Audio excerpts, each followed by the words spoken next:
The categories are face, woman's runway, Vogue film, butch queen up in drags, film queen sex siren. Are you ready? Are you bitches ready to walk for me? Bring it to the runway now. How do I look? Just be mysterious. How do I look? Je suis mysterious.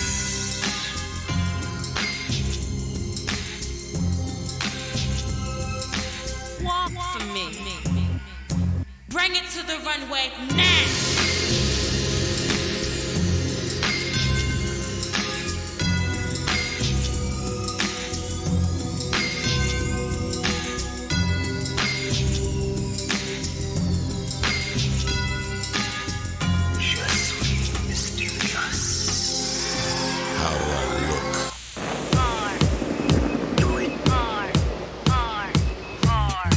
Bald people are black, gay people that were kept out of art society.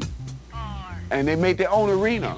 The ballroom scene is a beautiful place, and it's the only place where gay men and gay women and transgenders can all come together as one and do something that they can enjoy doing together as a community.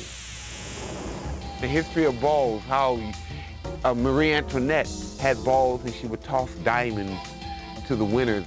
The houses popped up in the early 70s. House of LaBeija was the first house. After Paris is Burning, after Madonna's Vogue, then people started creating houses. There's been over 100 houses created so far. A new school legend would be somebody that began their career in 1990. Anybody from 1989 and back is old school. So an icon are those people who go way back, 1989 and before. There's three ways that you get a ballroom name. Original name, a designer name, and a contrived name. House of LaBeija was the first house. In the 60s, there were groupings of people. The Spanish drag queens were from Spanish Harlem.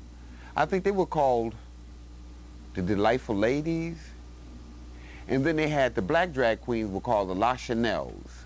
And they used to go to balls and battle against each other, but only as those two groups, not as the house. LaBeija, LaBeija, LaBeija, LaBeija. The house of LaBeija will reign, darling. It will always reign, and there is no shade. And for those of you that don't like it, learn it, and learn it well. We were friends before we got on that runway, but once we hit that pinnacle, baby, you see me, I see you. You don't see me, I don't see you. May the best man win. A perfect ball would be hot performers, great categories, and a great setting, and a great opening presentation by the house that's pulling it off.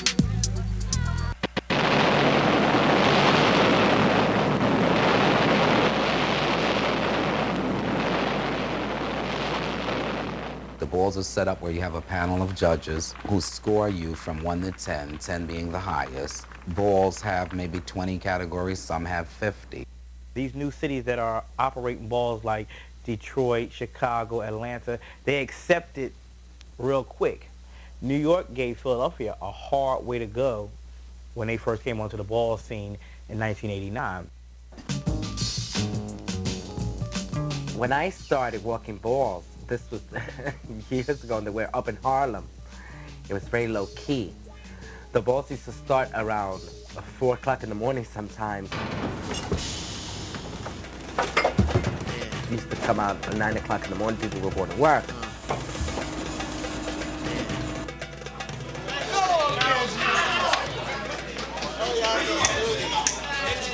They're not real? Thank you. They're not 2003.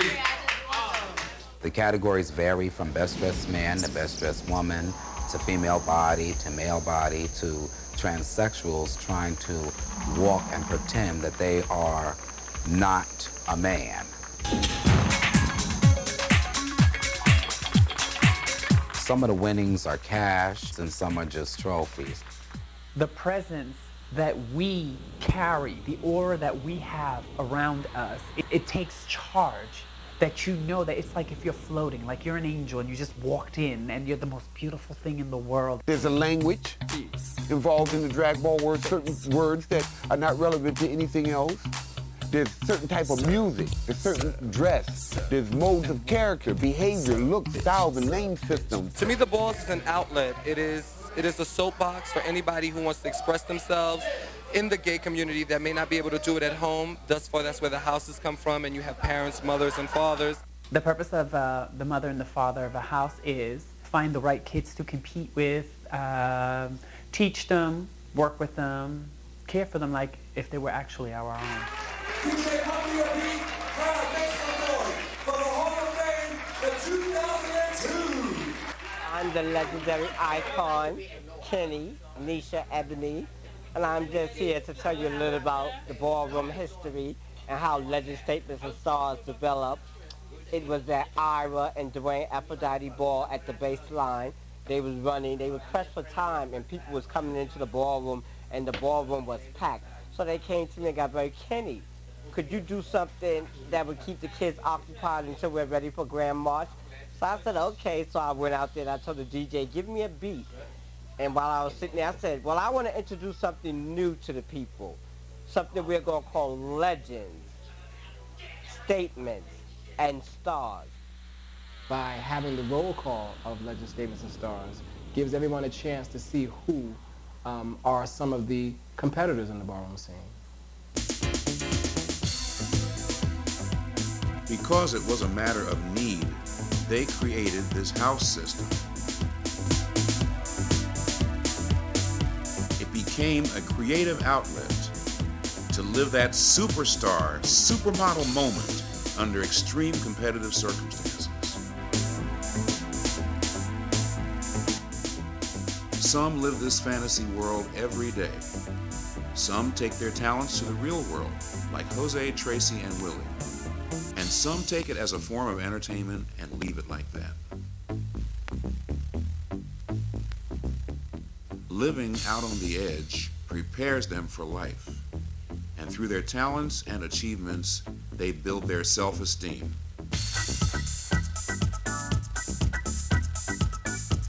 At balls, the entire community has the opportunity to participate and to showcase their talents on the runway.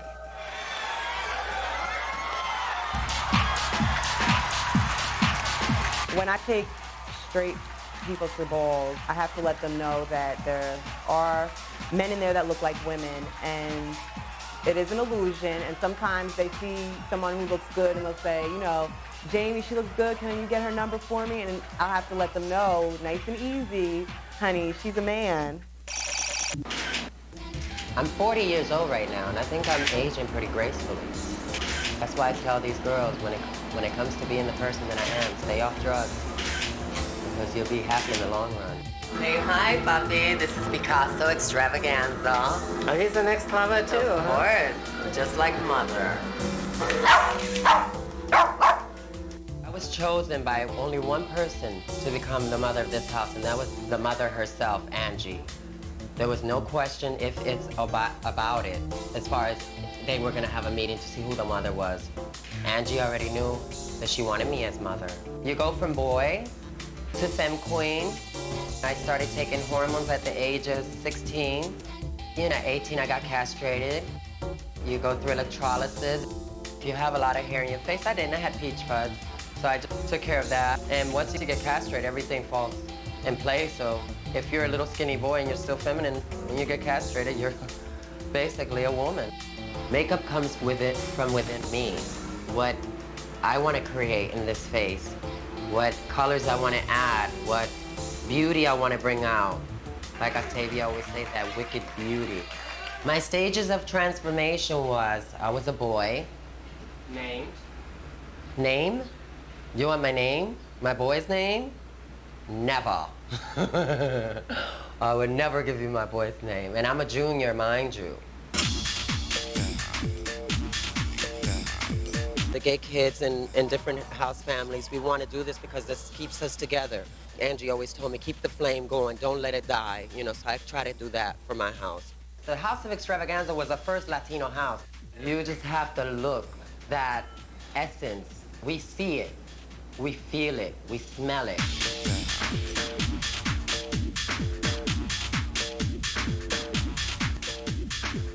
Why does it end up so many talented people in the ball community? Because it just comes out. People want to be creative. People want to show what they can do. Do you feel comfortable with your sexuality? Oh my God, you just don't know how comfortable. I am so comfortable, I am happy. Very comfortable. To be a femme queen and to come off unclockable, that is over. That is the complete over.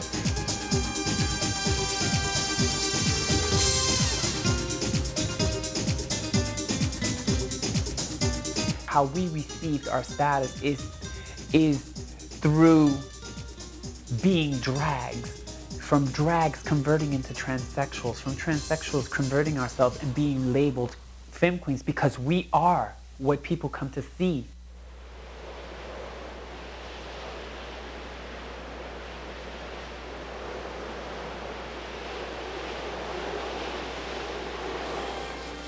I am truly proud to be what I am. I wouldn't be a female, I wouldn't be a man if I had the choice. And God willing, if I have to come back on this earth, I want to come back a third gender. I refuse to come back anything else because I am so in tune with who I am. They're afraid of me because I'm much more extraordinary, I'm much more exciting, I'm much more beautiful, I'm much more enchanting. I have powers of a man and the charm of a woman, and that's dangerous. Octavia's my first gay daughter. That little bitch used to give me a hard time. I'm strong, and I keep saying, you know, the devil is always trying ways to make me feel like I'm nothing, and I won't allow it. I'm a boy and a girl, queen of the underground, mistress of the underworld. The day that you're born, a candle is lit to guide and protect you, to give you wisdom and wit. The path you must choose wisely, you must follow them right. It's up to you to choose the path into the darkness or into the light. Beyond sight, body, and soul, a power is past. God's powerful voices shall reveal thy task. If you should succeed in life, your task has just begun. For you shall now know God has claimed you to be the chosen one. Transsexuals was a New York City deal. I was only 18 and Carmen was 19. This is me in 1985. That's Cindy Crawford. That's me. That's Diane DeWitt. The doctors were better. The surgeons were better. The hormones were better. And the transsexuals were considered the most beautiful in the world. So because of this, lots of transsexuals from other countries was coming here because where they're from, they weren't getting the satisfaction of becoming women as they were. But when I was growing up, there weren't many transsexuals. There were more third genders. And this is what I was brought up to learn. Now there are very little third genders because half of them have already died from AIDS. Because of their lack of education, because of their lack of family values, because of their lack of morals and principles and family and friends support. These people had no knowledge of anything, and anything they had to learn themselves, and some of them had to die learning it. A lot of these girls think that if they get a vagina or they go to some doctor and let them cut off their penises and make it into a hole, that they can live their lives as a woman and they can get married and maybe adopt children. This is every transgender's fantasy, to have a rich white man. I don't understand that. But they fail to realize truth does not change. No matter how much you cut it up, no matter how much you camouflage it, no how much you deny it, truth cannot change. And that sends them over into a self-destructive pattern after they've decided to do the things in their life, and they realize that now after the operation, they're nothing as opposed before. They were special, and no one was to help them recognize that. No one was around to let them know what you are is magnificent. You're so busy fighting, hating yourself, because society has made you believe that you are nothing, that you actually became nothing by having this operation. I declare the blood. We are here to serve it more. There our house stands from back to door. Children watch us grow, you cannot help to endure. Me being a third gender, I don't know what it is to be a man as far as a physical attribute. I never looked like a man, and trust me, my whole life I've tried. Until it got to a point where I had to accept myself for who I am and was what I am. I don't know what it's like to grow a mustache. I don't know what it's like to grow a beard. I don't know what it's like to be big. I don't know what it's like to have a muscular body. And trust me, my whole life I have worked at it. I couldn't stand myself for being this freak of nature that everybody so viciously reminded me of every day of my life. When I was growing up, balls meant something. It meant that you were the best. It made you work hard at everything. It taught you about discipline and respecting yourself and having ambitions to do something that you thought was the impossible. Mistress of the underworld, the underworld, the underworld, the underworld. Third gender is basically you born with more female hormones than male, and you don't have to do anything to make yourself look like a woman, because only God knows you're a man, but you look just like a girl. People are still concerned about what's between my legs instead of knowing. And I said to him, you know, we could just be friends. He was even too conservative to be my friend.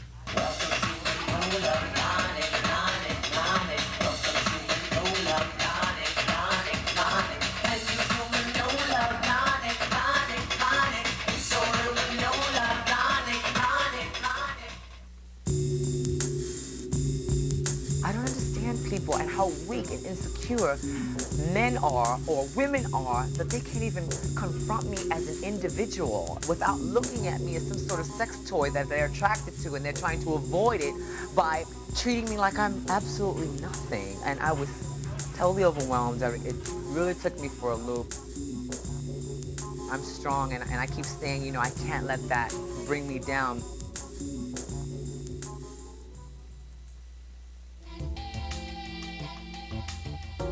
When you're young, you have no fear because you're naive to a lot of things. But as I started making money in the fashion business and became more and more popular, slowly an insecurity set in. Is today the day that people will find out about Tracy and who she really is? And if so, how will they accept that?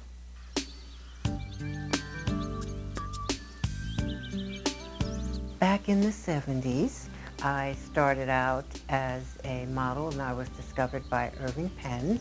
And my first contract was with Clairol, and I was on their hair color boxes.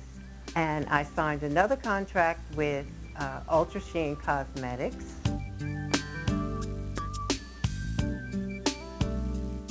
The third contract that I signed here in New York was with the Avon skincare products when they were promoting a new line for women of color. I lasted for at least 2.5 years in New York City before someone actually found out. And what happened was a part of the history. The doors closed.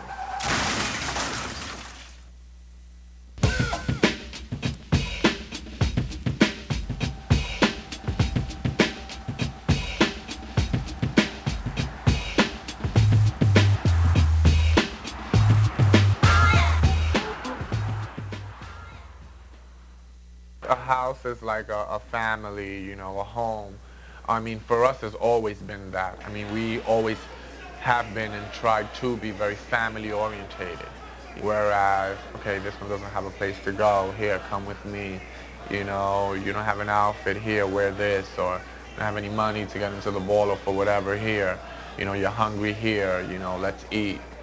A lot of kids, you know, their parents don't accept the lifestyle that they've chosen to live, and which is where we come in, and we try to fill voids for each other.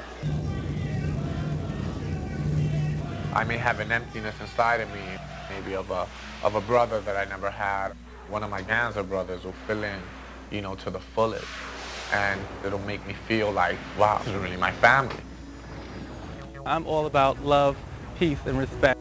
I love helping people, and that's what makes me, you know, want to come back, besides just voguing, dancing, and carrying on, because these people supported me, and, you know, they gave me attention and love and respect, and that's what I usually don't get in the outside world.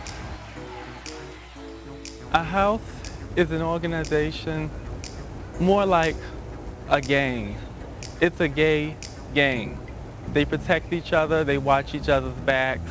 It's a really good place, good, you know, people to be with. And it's very important to know who legends are, because they teach you how it's done. I think I'm like one of the youngest people my age that are like really doing it up in the ballroom scene. I'm not bragging, but I think it's true. And it makes me kind of feel good. Because, you know, like I have people out in public, oh, that's Roxy. A lot of kids don't get along with their parents. So we're like foster parents, so they're able to come talk to us about their problems. And we like to give them guidance in life too. Like making sure they have a job, making sure they go to school. My advice to parents with a child like Octavia is not to fight them. It's not going to help. Help them in every way and love them as they are.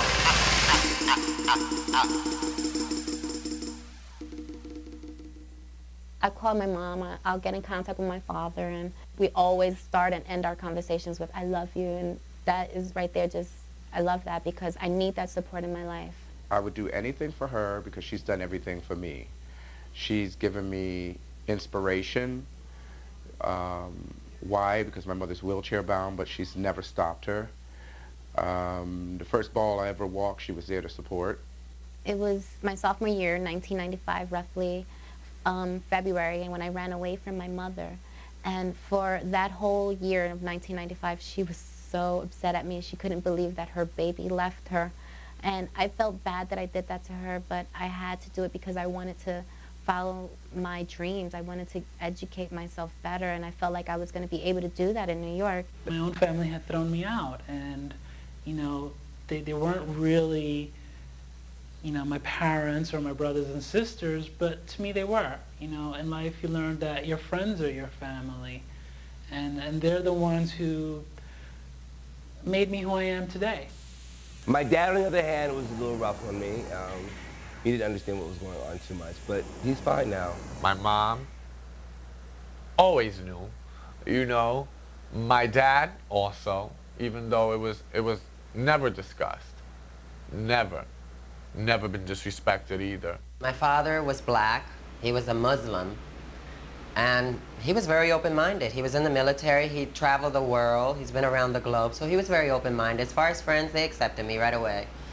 So I had a pretty easy life as far as my parents were concerned. They were very supportive of me. After 7 years of being a transsexual, that's when I received the respect and the love from my mom and my dad.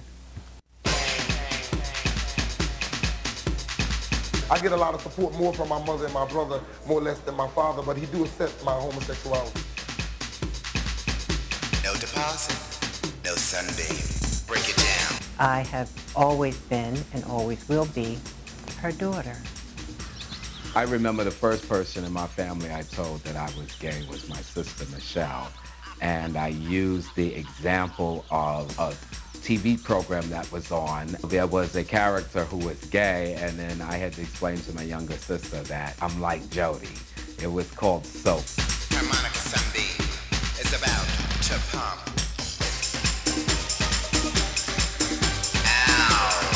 Parents that have children that are going through transformation is to give them all the love and all the support. Harmonica Sunbeam.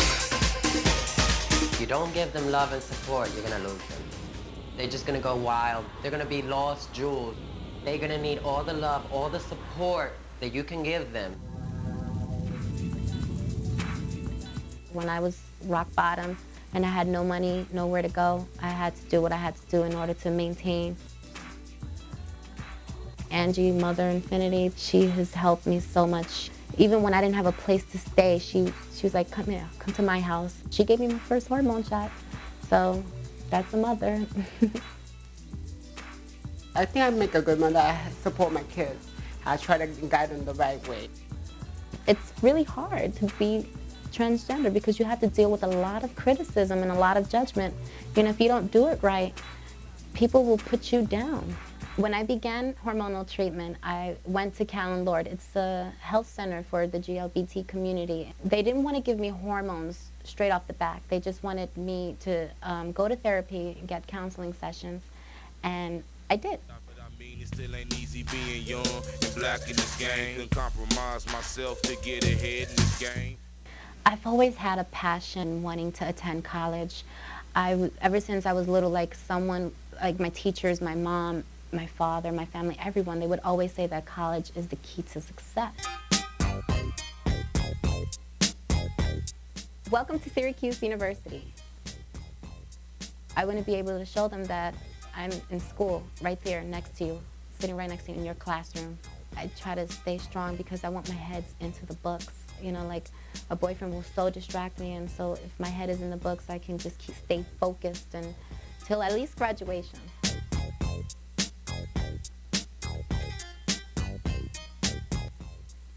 Walking balls boosts me up in terms of self-esteem. I'm still nervous. Even to this day, I'll walk a category that I slayed and conquered, and I still get nervous. Realness, can I get all the street boys in front of me now? Chewing gum too much, or swinging their arms, or if they act like they can't really do nothing with their hands, like if they keep fondling with their hands and stuff, that's not something a heterosexual male would do. So I would chop them for that. Or, you know, just little stuff, probably their eyebrows probably arch, or they probably wear a baseball cap down too low. Those are signs that they hiding something, so I would chop them for that.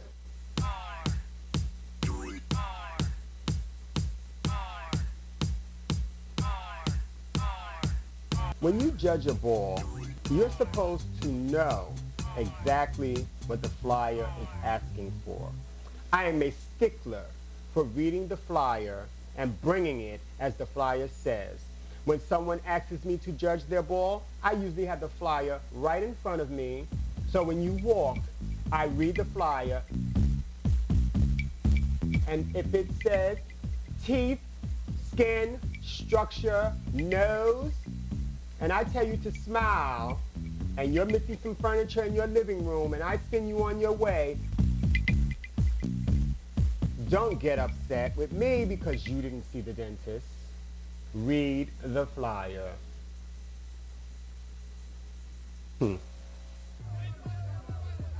When they're going there to compete amongst one another, they're no longer gay people competing for a trophy. They're, in their minds, competing for respect. They're competing for homage. They're competing to be the best of the best. That's why it's such an exciting event, because this is not out of fun for them. This is a part of their lives.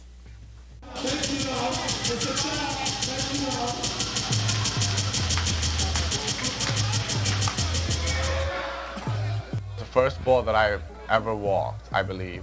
And I remember being so scared of losing that I was moving so fast. I mean, I was like a machine, like a robot. And I remember, okay, I'll just do everything really fast so I won't get chopped. So they'll see everything that I've been working on and practicing and not giving the chance to put up a 9 because they'll see everything. So I remember voguing at like 150 miles per hour at the speed of light.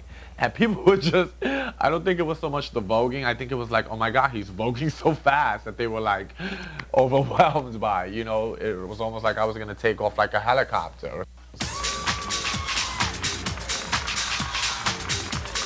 When somebody's first walking a ball and they get chopped or they don't win, they get discouraged, and you know, you gotta be there for them. And I tell them it's just a ball. And you go and tap that person and you tell them, guess what? I'll see you on the runway.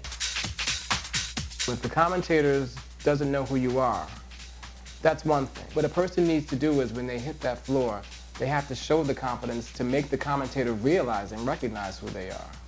If not, then that could affect your whole confidence level.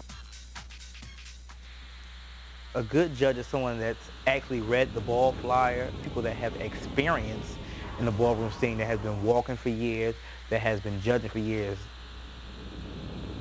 When I'm asked to judge, I have a certain standard that I look at. Or I go by what the flyer's asking for, and if the person's serving that way, regardless of who it is. And it's a shame to say, but it's the truth. It's a girlfriend thing. Or if your girlfriend is walking, they automatically get your 10, and that's not how it's supposed to be.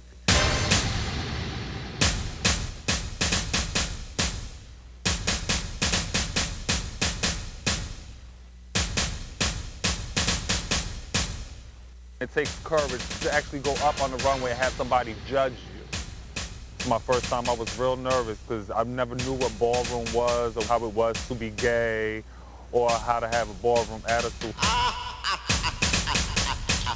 This kid just to come up and say, you know, you're a big inspiration, I like your effects, you know, you're different.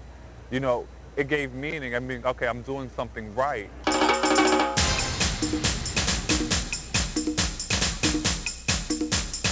I found a place where I could feel accepted and feel wanted just for being who I am. I was one of those kids that actually sat back and learned and watched before I put myself out there. I just want to be in one stable house and build my name and my foundation within that one house so, you know, I can excel and maybe one day become that legend and I can be on that panel and judge the new kids that's coming up.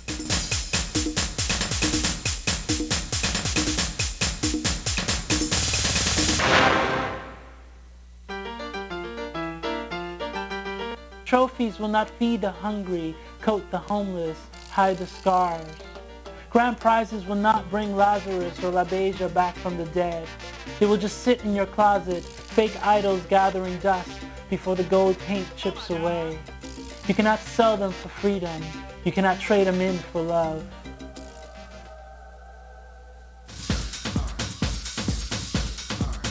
Don't be scared, don't be shy. Give your runway walk a try.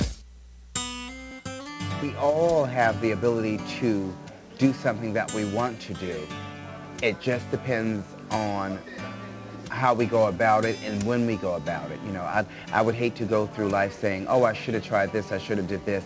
So I'm one of those people who's always going to try something at least once to see if it's going to work for me. And this is one of those things that I said, you know what? I'm not working right now. I could use some money. I have this skill. I have this talent. Let me put it together. I have some business sense, and let me let it work for me. And it did. The ball community can be a wonderful training ground for up-and-coming designers and models if that's where you're going. As the world evolved, the balls evolve, and then the dance moves evolve. Like everything evolves as time goes by, so it's definitely very important to document that. I definitely don't want people to know that I'm actually taking their picture, because when they're natural, you get true feeling behind it. There's nothing false about it. It's all real. I think when people look at the pictures that I take, they see reality, and it's so intense that it's almost like you want to be part of that. Being involved in the ballroom community definitely inspires me. When people look at the actual picture, they actually feel like they're in it. They're in the picture that they're looking at. I have this escape I can go to and be with these fun people and see all this great energy.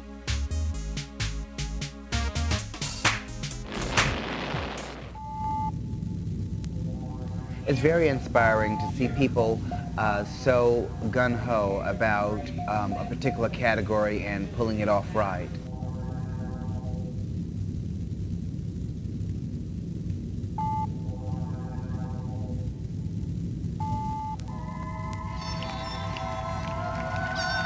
I am the father of the house. I am the founder of the House of Infinity. and I founded the house in 1990. First, I asked them what made them want to come to the House of Infinity. You know, what can we offer them? Their answer: love, trust, understanding, and most of all, unity. And that's what the House of Infinity is all about, being a family, you know, helping each other, looking out for one another in any time of need.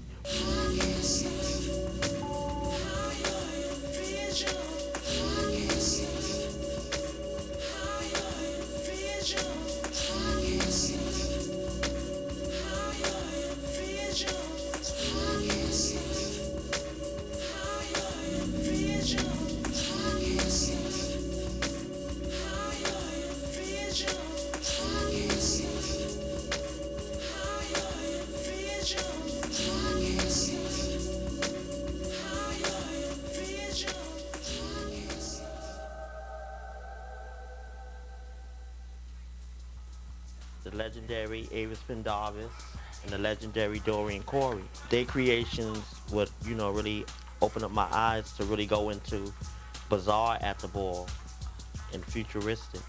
And if we don't keep it in our hearts how it used to be and how we compete against one another at these balls and whatnot, to remember that we have to still love one another and keep a good tradition going on. In order to be a good winner, you have to be a good loser.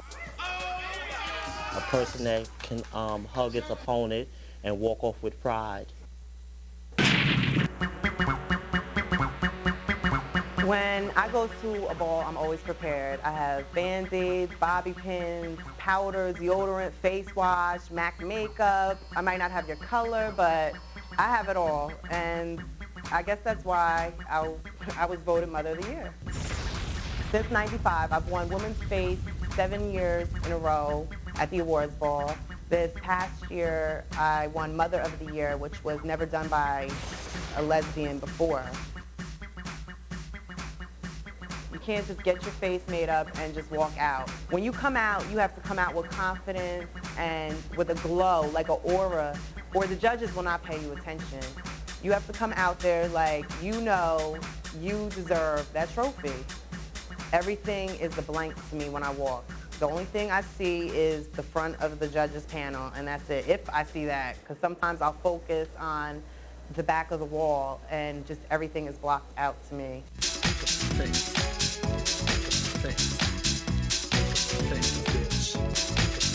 Since my outfit at the awards ball was made by designer Angel Vizcaya, as well as my jewelry and my headpiece, I prepared myself for that night by not eating. I was actually very nervous and smoking a lot of cigarettes. In the beginning, I wasn't winning and I wasn't feeling it. So when I started winning, I started putting more effort into it. I would make sure, like, watch over my designers, make sure my outfit was perfect. I would sell it in the mirror for like hours because I was always told you have to sell it like a femme queen.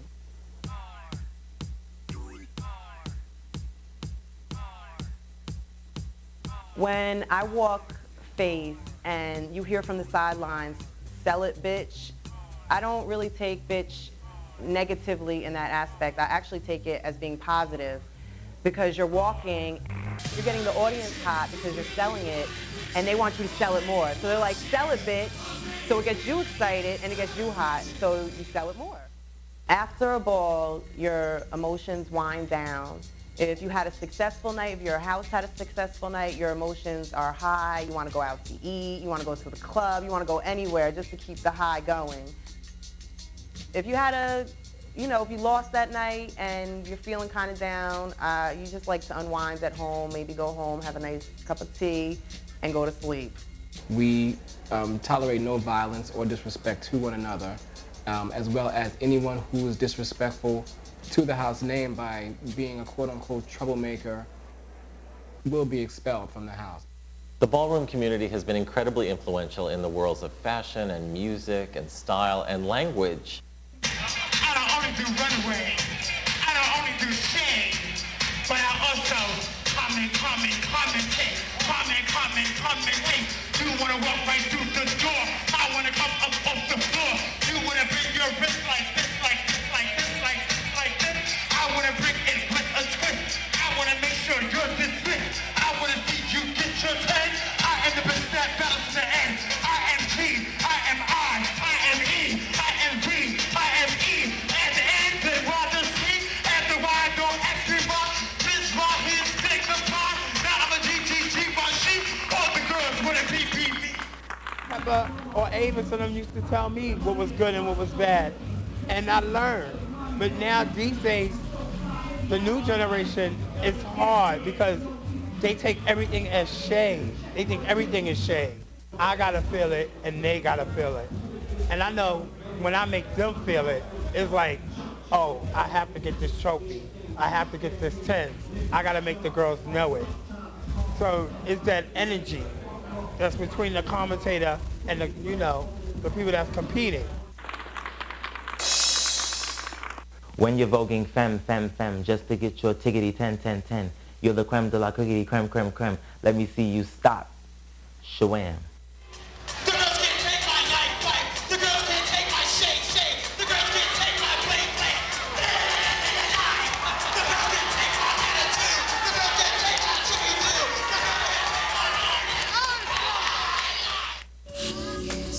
2001 is gone. 2002 has passed. 2003 is no longer here. 2004 no longer exists. 2005, are you ready? So you see, they take that and they run with it, okay? But I'm not giving the credibility because I'm not on the mic. But that's okay, because that's just how the game runs. People are doing it again. They are wanting it again. They are feeling it again. I mean, face it, it's the true gay dance.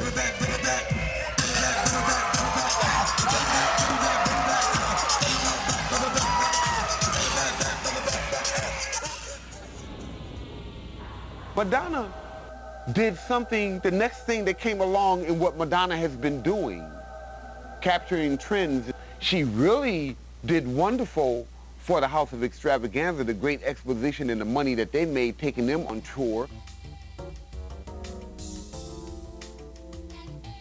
Voguing was actually manufactured on Rikers Island in jail. At first was presentation, then they called it performance. It didn't become voguing until the 80s.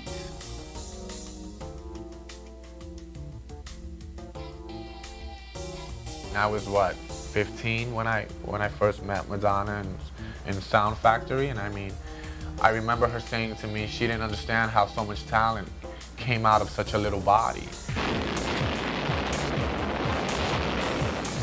I think that what she was so like amazed by was in your face, I'm real, this is what it is, take it or leave it attitude.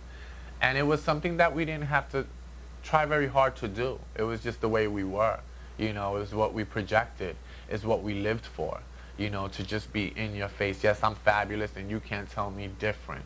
Yeah, I was always a little spiteful, shady. I was the shadiest one, I was the youngest one, I was the most spoiled one. But I think she was more, she was like, don't you realize what you're doing? I think that it came so natural to me that it was nothing. I didn't learn to appreciate what I had accomplished till much later in life. I was so young, you know? And I think with her, it was also a thing where she would just like, you know, she would just play the music and watch me do my thing. And next thing you know, she wanted everyone to do what I was doing, you know? And everyone had to be still and watch Jose at times. Everyone had to be still and watch Jose and Louis, you know, do their thing.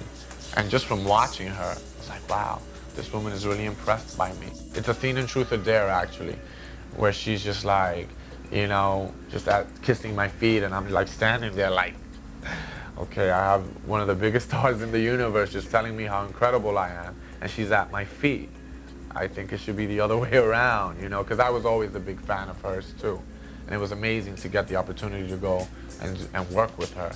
I think it's something that you feel, you know, that's what street voguing is to me. More of a rough, urban, you know, in-your-face type of, it's like acting out your dreams. I was a dreamer, a curious, you know. There was a certain mystery to everything. I wanted to know, if you said to me, don't put your hand there, that's where I was going to lay it down first. All the Gaultier gigs, Francesco Scavulo, working with all the amazing photographers, those were all highlights. I mean, not even just gigs, just highlight moments, you know. I'm meeting Elizabeth Taylor, incredible moment, you know. Having her tell me how incredible I am. You're an athlete, I like to see it as, you know, so dress for it, you know. So I started that whole cat suit and, you know, knee pads and hot shorts and, you know, no shirt and just really like, you know, adding to what I'm doing, which is voguing.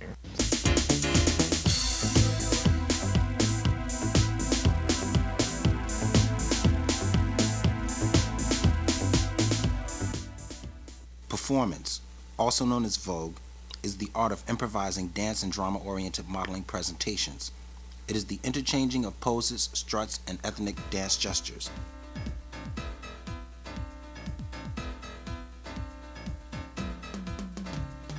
Expressions of famous entertainers such as Alvin Ailey, Diana Ross, and Beverly Johnson inspired those who imitated them at showcase venues and New York correctional facilities. During the mid-70s, the dance became a category at balls, marking the beginning of the conventional era. The term presentation was then replaced by performance, originally a feminine dance category with Arabic dancing, flamboyant struts, and fashion magazine poses.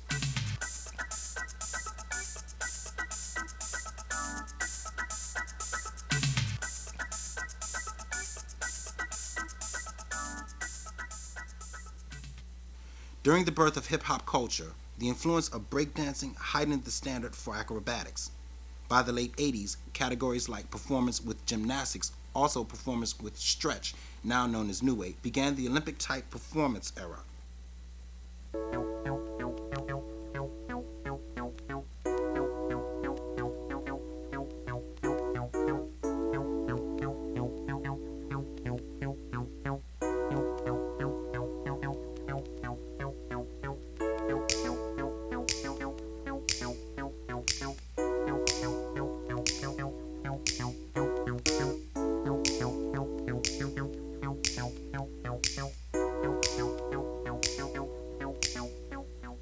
As long as African Americans are descendants of Ethiopian Cushites, performance will never perish.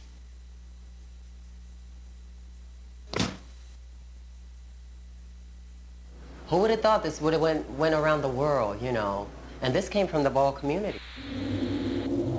Andre has a lot of qualities. All I can say, he's always got something going. When you can get 75 people to do anything you want them to do, then you have power. I've been walking balls for about 12 years. I try to take it beyond the ballroom scene. I dance for a living. I'm a choreographer. I perform for Puffy Combs, Missy Elliott, and a few other stars, trying to take it as far as I can. So that's another reason that I walk balls too, because I feel that balls can take people places. It depends on what you do and how you do it. A lot of people never use their shoulders when they're voguing usually. And then this movement here, those were my signature movements. And now there seems to be standards. It's gonna get severe up in here. It's gonna get severe up in here. It's gonna get severe. It's gonna get severe. It's gonna get severe up in here. Ow, break it A little bit of martial arts, a little bit of pantomime. When I started it, it was because I'm in the club having fun and they get in my face and lo and behold, here comes a new movement.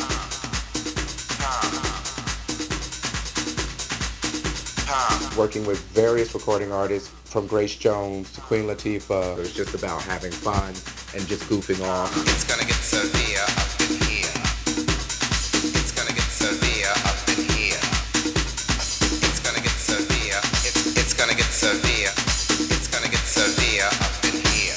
Ow. If If you have a fear song, your body's going to do what that song is telling you. Or if the commentator's turning it out and he changes the beat, but you can match him, your body's going to match what he's saying. So I create it in my mind and then try to create it on the floor. I feel it later and I have to soak in the tub for a couple hours. Twisted ankle in Germany, this scar from going into a prop on the stage. Break it down, break it down, break it down, break it down, break it down, break it down, break it down, break it down,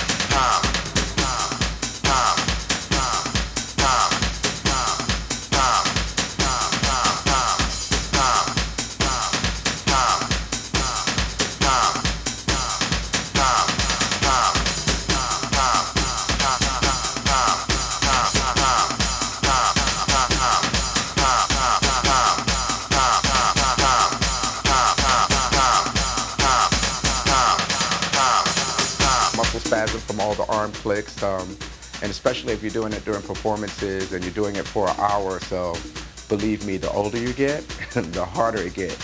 So all you young kids, you're gonna need a lot of Bengay and Epsom salt. We have so much against us being black or Latin and gay. Taking what we do and branching out and showing the world this is us, look at our talent, and just bringing the spotlight to the community. To me, that's a legend. First time Vogue was ever seen was Jody Watley's second video called Still a Thrill.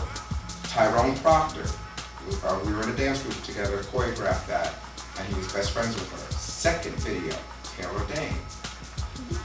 Shake was a choreographer as well, with Bobby Brown's choreographer was in that video. It was weak, I mean, because it was, you know, straight boy trying to do a little Vogue. Then there was Liz Torres, a underground house classic. Then it was my video. Then it was with Latifah, Coming to My House. Then Delight, Good Beat. Then Madonna.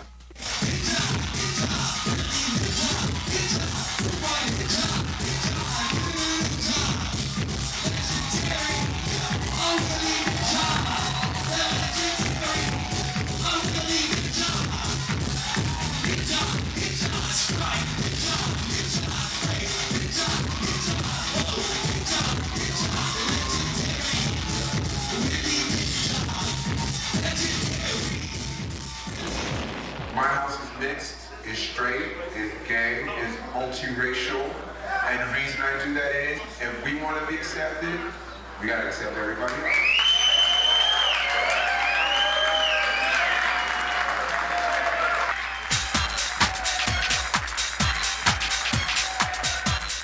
Okay, don't call me in the morning.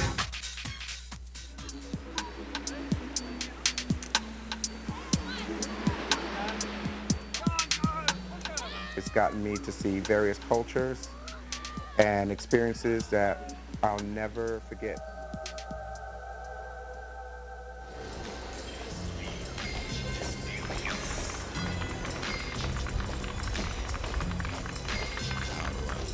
Looking at the history of the ball community, Pepper was one of the last surviving legendary mothers. When we were going to balls were a special event. They didn't have them every month. It'd be 1 or 2 a year, and you prepared yourself for that night. Because you couldn't come in there giving them no bullshit, because they would chop you. Because she's been doing that for over 3 decades, it was well overdue that she be honored and respected.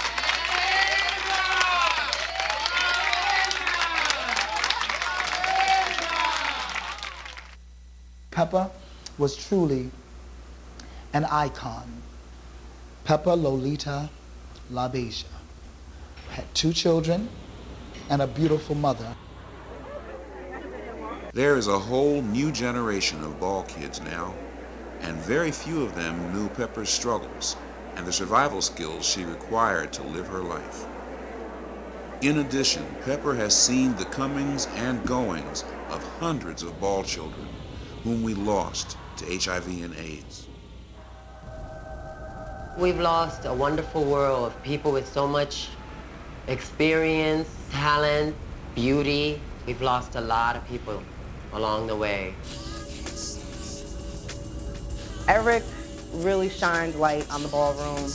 He was always fair. He gave everybody a chance. A real inspiration to the ballroom community, and he was real creative. We're here tonight to pay homage to our brother Eric Christian Bazaar, because there will never be anyone else like him on the mic. On the mic. Or for punk rock. Let us pray. Or for Bazaar. That's right. Or for foot and eyewear. Let's just say all around. Darling. Butch Queen. That's right. Legendary. That's right. Always serving. Always always serving done. what? Most legends don't have to knowing it and believing it. Yes. I love it. That's right.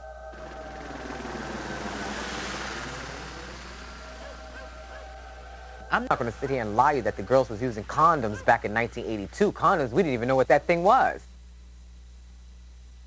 I don't know why I'm alive. I thought that because I was HIV that I would never be able to have sex again. This is what I'm thinking. I'm never going to have sex again. I'm never ever going to let a man touch me. I couldn't think about being with somebody knowing that I have AIDS. But HIV is not having AIDS. HIV is not really harmful to anybody unless I make it harmful. We don't know everyone's status, and everyone's not going to tell us their true status. So protect yourself. You know, treat everyone with universal precaution.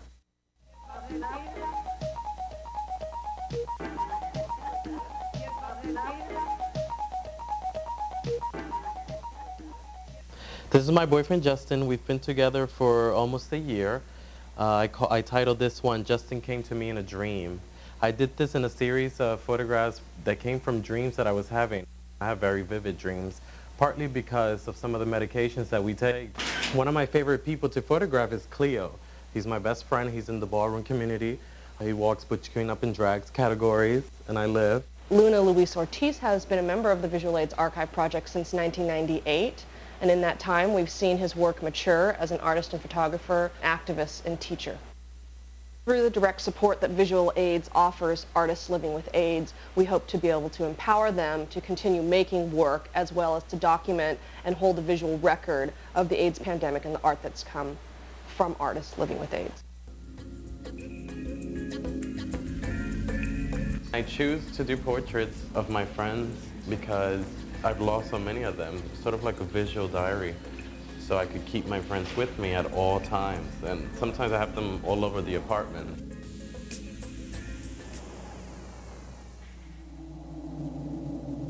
As an adolescent, I was not supposed to think about sex. Yet I did think about it, and I engaged in it. Unfortunately, I was not informed about what was safe and what was not. I became infected by HIV in 1986 at the age of 14 with my first sexual experience. HIV made me think about how I wanted to be remembered. It was important for me to let people know that I exist. I thought at the time that I was going to get really sick and look like the images of AIDS we saw in the 1980s, but I didn't want to be seen as an AIDS victim. Around the time that I met Justin, I was having difficulty finding a relationship. A lot of people refused to date me because I was positive. Don't bring it down, don't bring it down. Justin came to me, and he was always very supportive about it. I remember I was afraid to tell him that I was positive. And I always wondered, why was I afraid when I was always a show-off about my virus? He basically held my hand through the whole thing.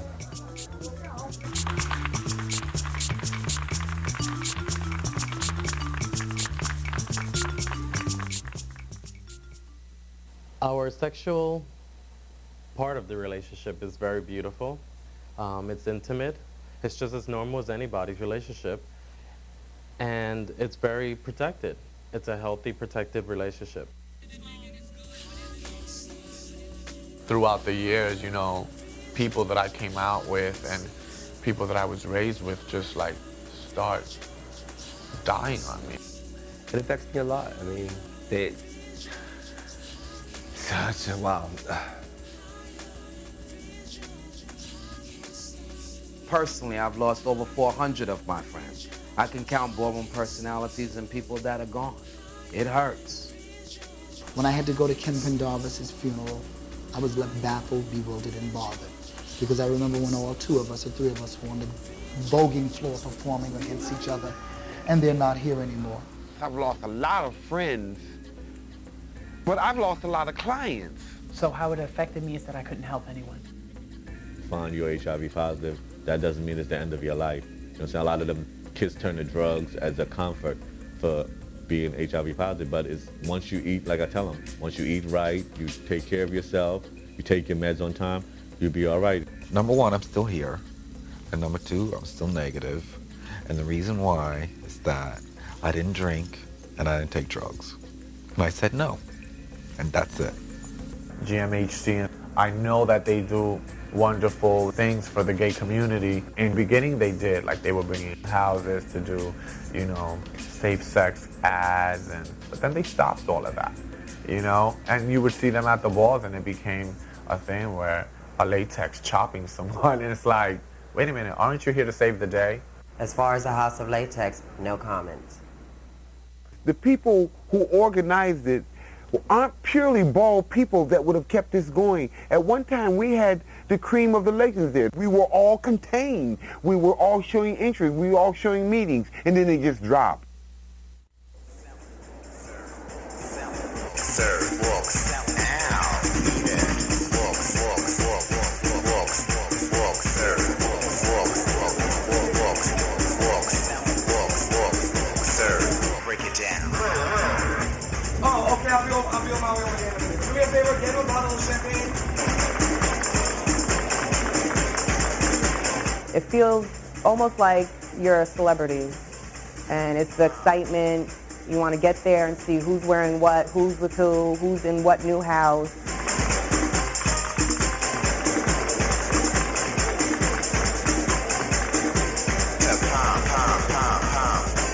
For someone to be considered a legend, you have to at one particular point be the best or at the top of that particular category that you are.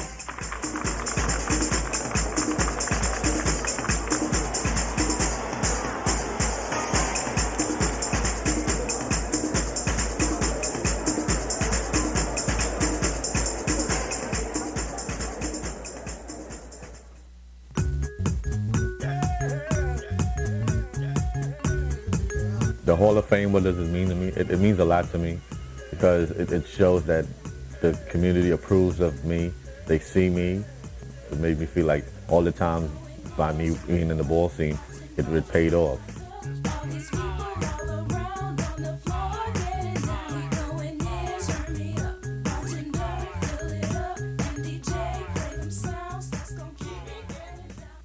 Being inducted into the Ballroom Hall of Fame, you know, of legendary status, I made that. And I walked my first ball when I was 14 years old. I don't have to walk anymore. And there's some people out there sometimes that would be like, okay, I want to walk against this person, against someone of my caliber, of my status. You know, that would excite me enough to say, okay, this person is going to give me a run for my money. But I don't think there's no comparison to what I did with it and what they're doing with it now. So there's no need for competition because there isn't any. Ooh, she better work.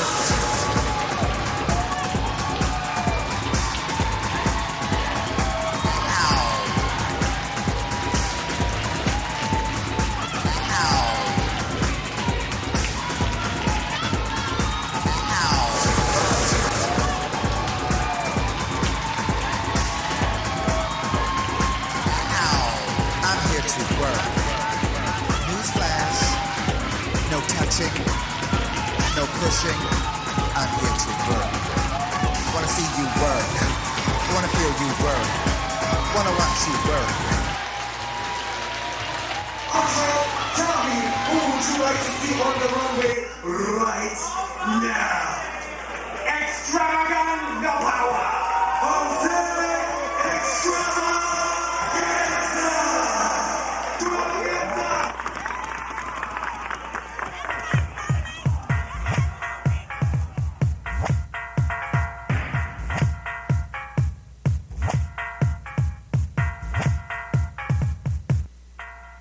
Voguing empowered me in a lot of ways. It's something that it became like so natural to me because of, you know, my talent and my gift and what I love to do. it gave me reassurance. It gave me secureness. For those 5 minutes that I was out there doing this art, creating, you know, it made me feel like I was doing something, and I was, and that's great for my ego. It's great for anyone's ego to feel like, wow, I just did something and got applauded and rewarded for it. You know, it's a wonderful feeling, and that make you feel really good. And feeling good, I mean, that's all you need. It shows. You know, you got a glow. I mean, if you feel good, you know, you walk down the street, there's a certain walk to your walk, there's a certain talk to your talk. You know, when you feel good, you feel invincible, you feel strength, you feel everything that's good. And the fact that that can bring all those things to you just from doing that, like doing anything that you love, anything that's being appreciated, it's definitely a force not to be reckoned with.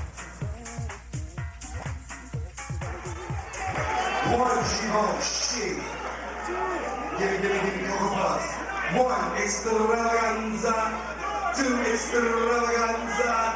Three, extravaganza. 3, 2, Givenchy. 3, 4, Givenchy. 4, extrava. 5, Givenchy. 5, extrava.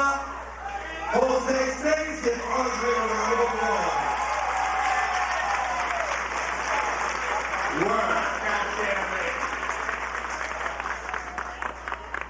It's given me a career that is amazing. I mean, I never thought, you know, me, the kid from the projects, what the hell was I going to do? When you put creativity out there, what you get back is, wow, amazement. If you really respect yourself, you love yourself, you love what you do, people will learn how to cope with you.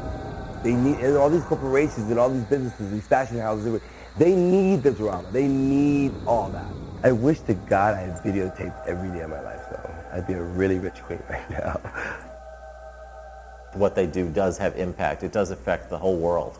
It's been an honor for me to sit with Willie Ninja and Hector Extravaganza and all these people as a total outsider who knows nothing and partake in all this, you know, bedazzlement and to help judge the contest. It's really been fun for me.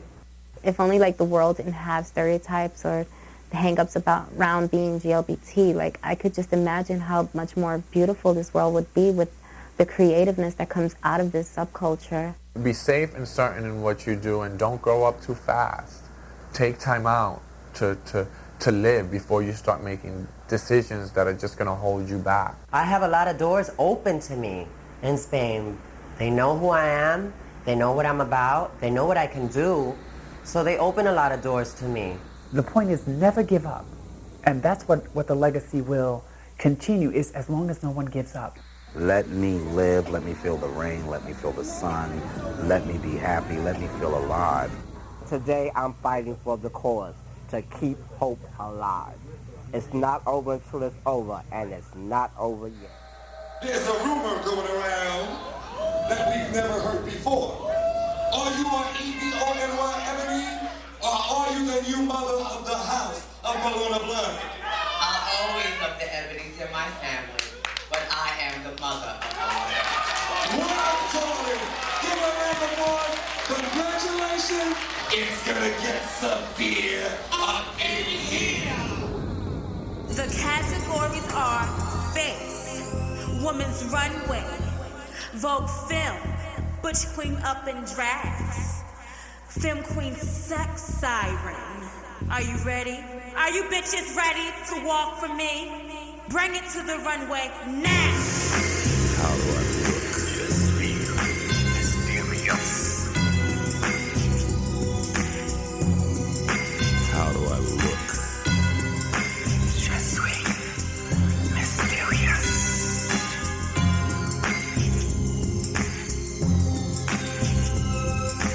Walk for me. Bring it to the runway now.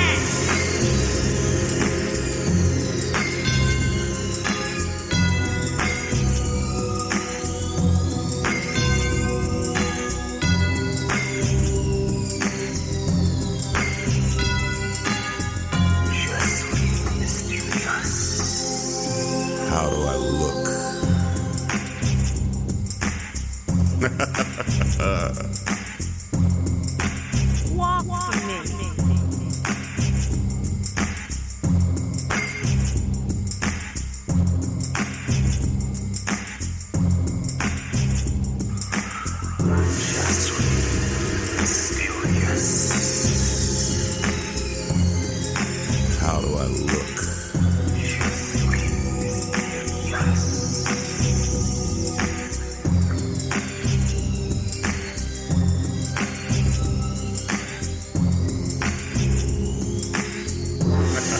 Bring it to the runway now. How do I look? Je suis mysterious. How do I look? Je suis mysterious.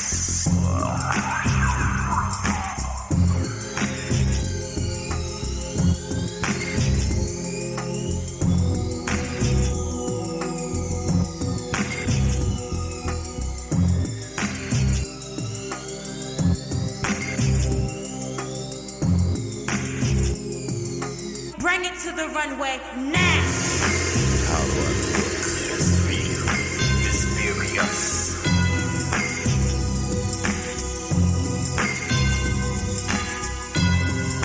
Je suis mysterious.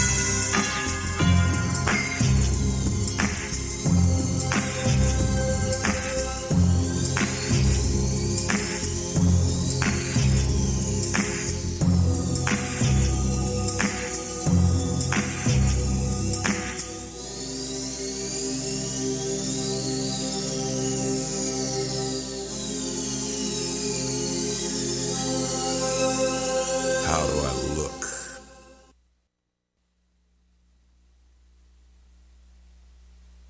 It's a celebration. Let's celebrate to be alive. It's a celebration. Let's celebrate to be alive. It's a celebration. Let's celebrate to be okay.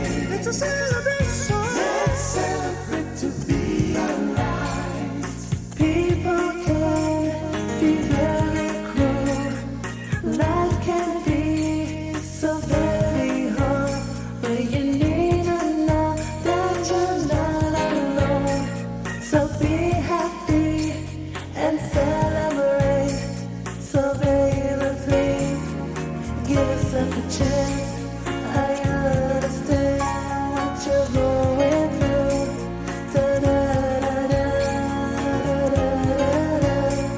So don't give up. Come and celebrate. It's a celebration. Let's celebrate to be alive. It's a celebration. Let's celebrate to be alive. It's a celebration. Let's celebrate to be okay. It's a celebration. Let's celebrate to be alright. Oh yeah, yeah, yeah. Oh yeah, yeah, yeah. Oh yeah, yeah, yeah. Oh yeah, yeah, yeah. People can be very cruel.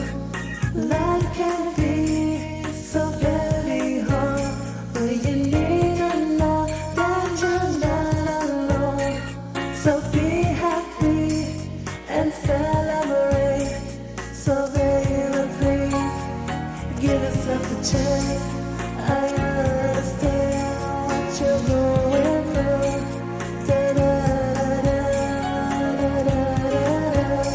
So don't give up. Come and celebrate. It's a celebration. Let's celebrate to be alive. It's a celebration. Let's celebrate to be alive. It's a celebration. Let's celebrate to be okay. It's a celebration. Let's celebrate to be alright. Oh yeah, yeah, yeah. Oh yeah, yeah, yeah. Oh yeah, yeah, yeah. Oh yeah, yeah, yeah.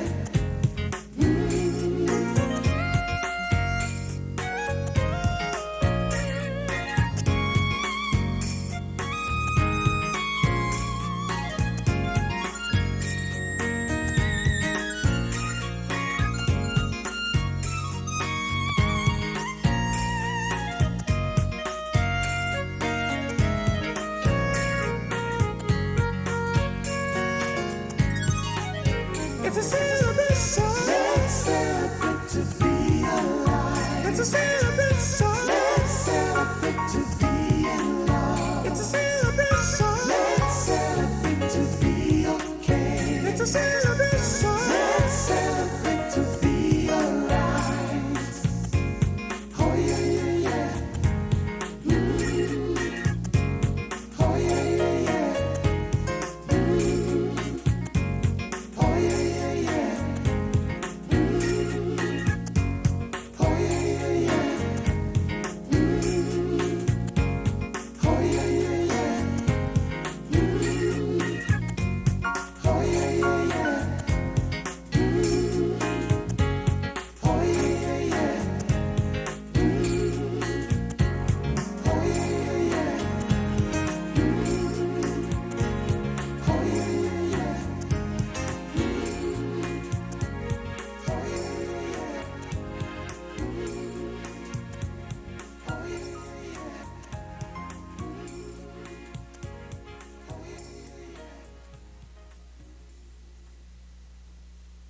Do not fear me, human.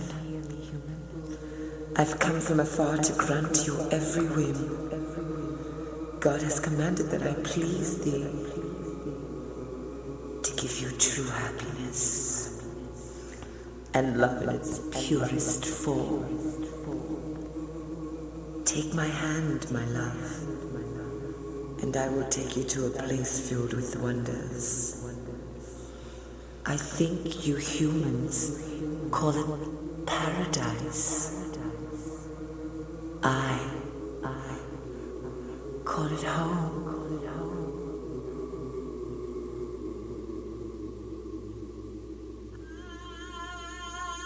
All my life I've walked on holy ground. Before you came, my world was burning down. And every time I think about you loving me, it sets me free.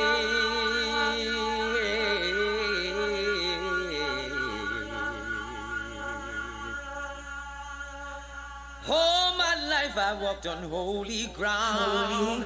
Before you came, my world was burning down. And every time I think about you loving me,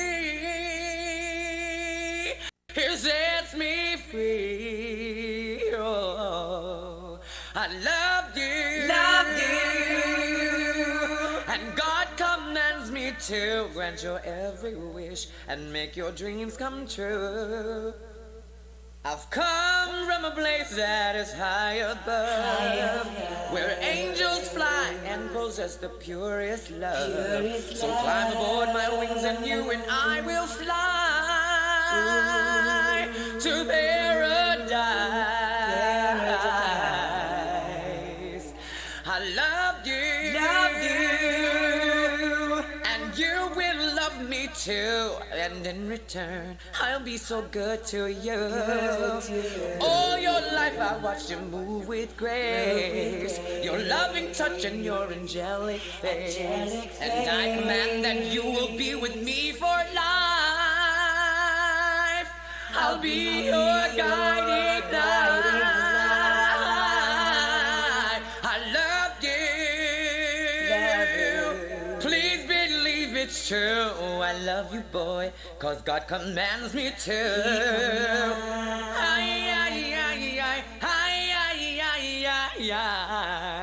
I love